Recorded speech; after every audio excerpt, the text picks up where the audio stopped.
Hi there, another session with Sincere Manuscripts. Thanks for coming back. Today we're going to be talking, this is another mum wife series of the vlogs, and we're going to be talking about, does my purpose get delayed or denied because we have children? So does my purpose get delayed or denied because I have children?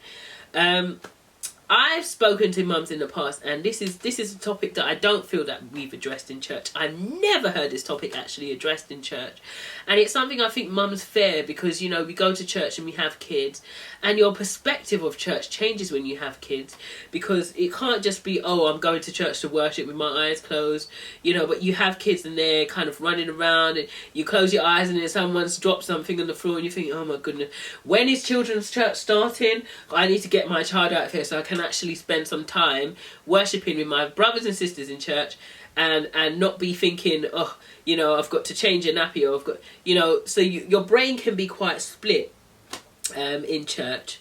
And I think it's hard because when you get married and you have children, you have all these different priorities. Now, that's not to say that God isn't a part of your life or your lifestyle. That's not to say that at all. But you become more busier when you're single. Like when I was single, I used to fast for days. I could sit there and shut my door on a Saturday and not come out of my room, because I had the time, I had the freedom to be able to just close off. But if I want that time now, I have to make appointments. I have to make sure my child is looked after. I have to make sure my husband knows that I'm doing that.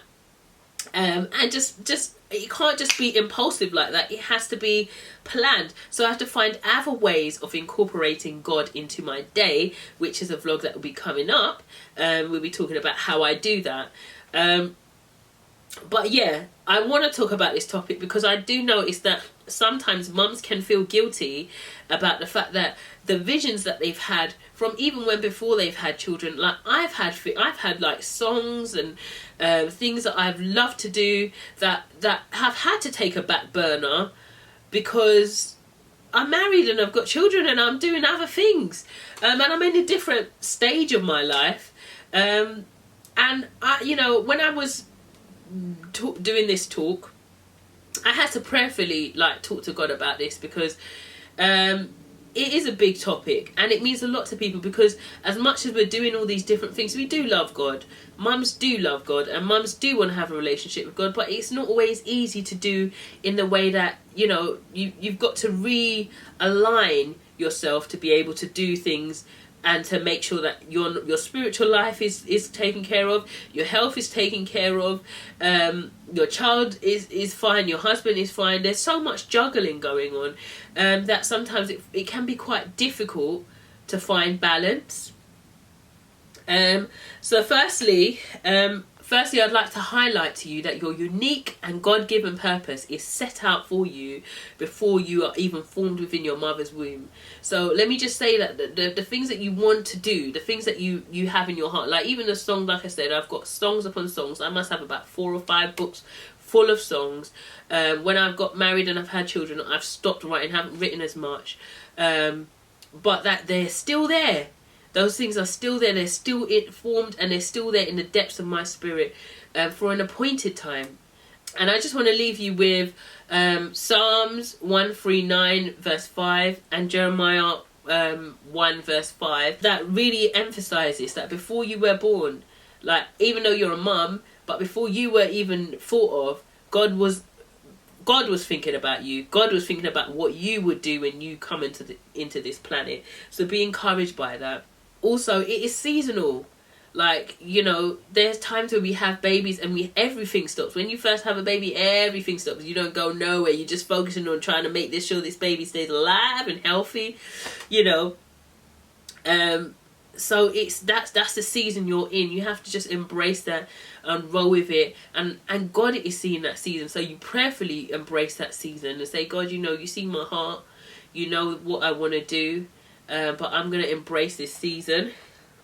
And I've just put here that our purpose, so unique as our fingerprints, were written in the heart of God and considered to be so valuable that he entrusted them into the hands of one person, you. Now, don't ever forget that thing that God has put in your heart is something he's given to you, because he knows that you will be able to do it. It will always burn within you, and you just have to hold on to it and embrace it and wait for the appointed time. I also want to say that your God-given purpose has not been cancelled because you have children. Now, I always say this: whatever you say is what is true. And I want to encourage you right now to just say to yourself, my purpose is alive. I'm a mum, but I'm not dead. I'll use myself as an example. When I had my first son, I didn't know what I wanted to do. I had just finished working in a 9-to-5 as a receptionist, and I was just I have to be honest, I was all over the place.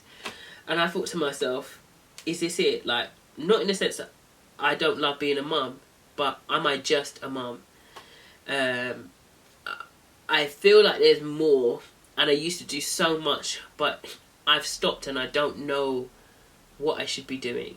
Now, firstly, being a mum is the most important role you can ever have in this world, because you are investing in the future.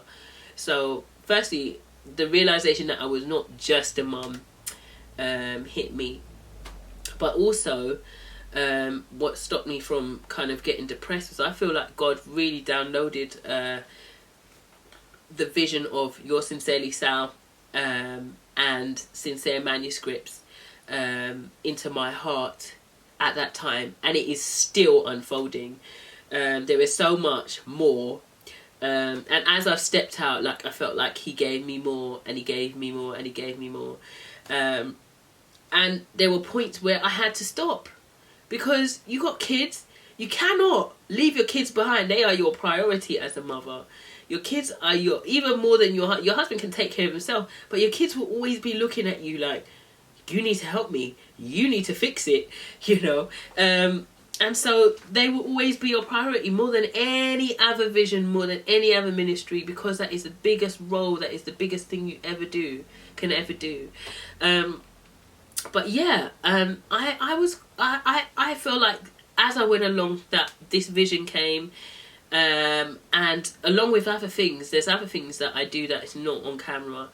But yeah, I've not been consistent, and there have been times where I've wondered if I should keep going. There have been times if I wondered if I'm doing the right thing. But as I've gone along, God has used people and used things to show me, keep going. This is what I'm calling you to. And that for me has been quite profound, because it means that, you know, even like I said, I'm about to have another one.